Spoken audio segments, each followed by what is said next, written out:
I have an extreme fear of losing any sort of purpose in life. And I know one of your questions was, do you have a purpose in life? And I don't even think about that sort of thing usually. And I think a lot of the time I don't think about it because I'm afraid that I might find out I don't have a purpose. And that's a very bad thing. I've always been impressive at something. Not everything. I was terrible at sports. I wasn't very popular at school, but I got good grades at school. And then I got into Oxford University. And now I don't really have anything. Impressing other people is a large part of my life. It's taken me a while to adjust to not having anything that I can feel proud of. I took a job at the Men's Warehouse, and eventually I became president of the Men's Warehouse. And the company had grown to 600 stores, doing more than $1.5 billion. Even though economically we had a sound middle-class childhood, both my parents had severe mental illness, and my mother was in a mental institution. Even though my parents were in many ways inadequate, they instilled in me this notion that one should be focused on helping other people. And so I did that until 2008, when I was stepped down as president because I decided I absolutely had to do something before I died. I was 59 at this point, I think. Once I was visiting my father in hospital. He was terminally ill. I was waiting outside for the visiting hour, and a beggar came to me and asked me for some money. I usually didn't give money on the streets, but I was very emotional. I went on and visited my father, and then I was returning home and I saw the same beggar outside the bar drinking beer. So at that moment I decided I would never give to charity or to beggars on the street. And that was before I knew about effective altruism.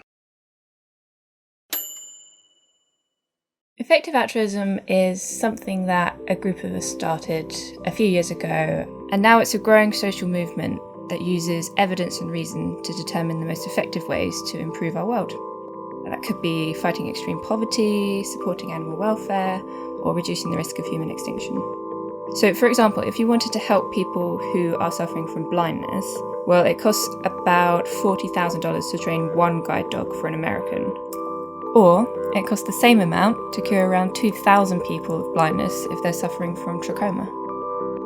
The people behind this movement are just ordinary people from all over the world who are dedicating their time and money to support these effective causes. The most difficult time of my life was when I was in Afghanistan when I was 19, 20 years old. One of my main positions while I was over there, every time we were on patrol in the vehicle, in the Humvee, I'd sit in the turret. I was the turret gunner. There were a lot of decisions that I would have to make depending on what the rest of my team was doing, and while I was watching them to make sure that they were secure, making sure everybody else was secure. There was one specific moment when there was a guy and I saw him, and he had a remote control very clearly. He's about to set off an IED right in front of us, and I've got guys over there. And at that point I had to make a decision, should I do something about it or should I not do something about it? The things that were asked to do, or the things that I did, or things that I didn't do, they were about people. And I think that was probably the initial catalyst for me to begin to actually think about ethics. I read Peter Singer, and I was primed to try to do something, not buying a fancy car so that I can donate money, or, as has been said sometimes, living simply so others can simply live. Hardly seems like a sacrifice.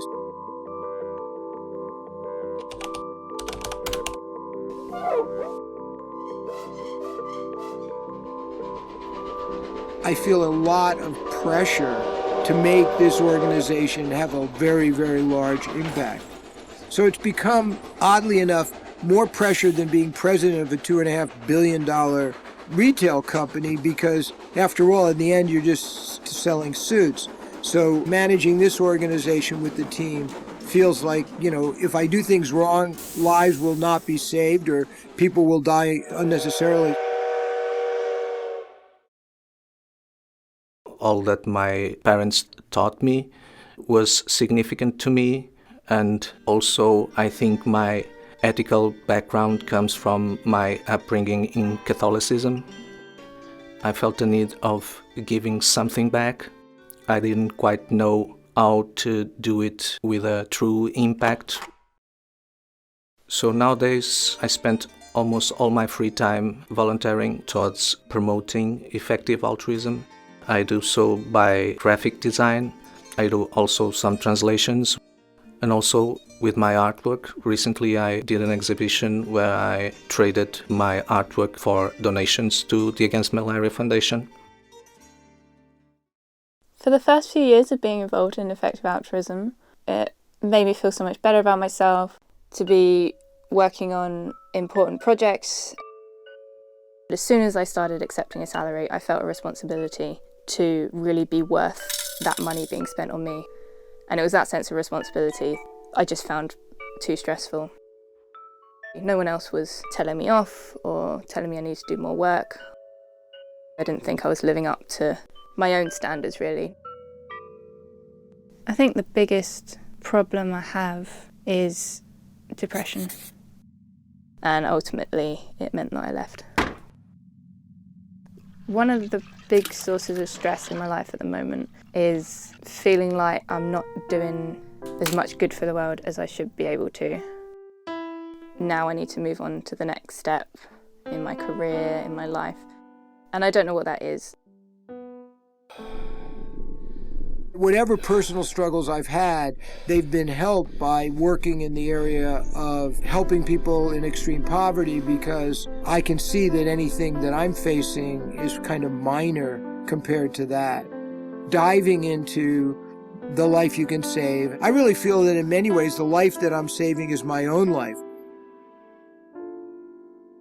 I really like having a good time.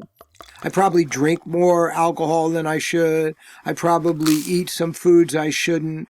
And I try to balance my hedonistic nature with my desire to be a good family person and my desire to grow the life you can save.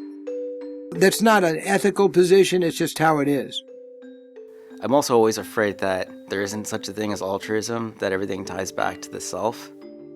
Is it bad if that were true and I cared about myself so much?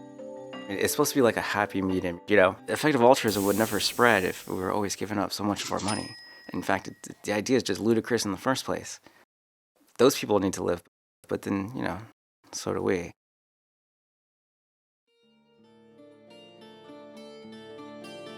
Median income in the United States is about $50,000. So in Portugal is less than half. My income is even less, it was around 14,000. Even with a Portuguese income, someone can make an impact. Just a few weeks ago, I was in the street crossing the road, and I was thinking about the number of people that were protected from malaria with my last year's donations. And the number was 954. And so I was crossing the road while thinking this, and from the other side, a man was coming towards me, and he didn't saw the bus coming behind him.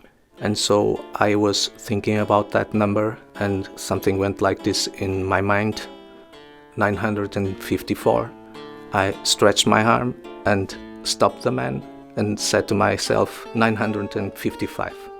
So that was a special moment.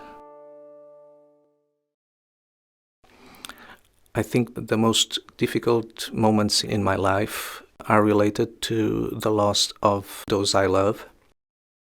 I try to do what I think they would approve. I think that if they knew I was doing this, they would be quite happy.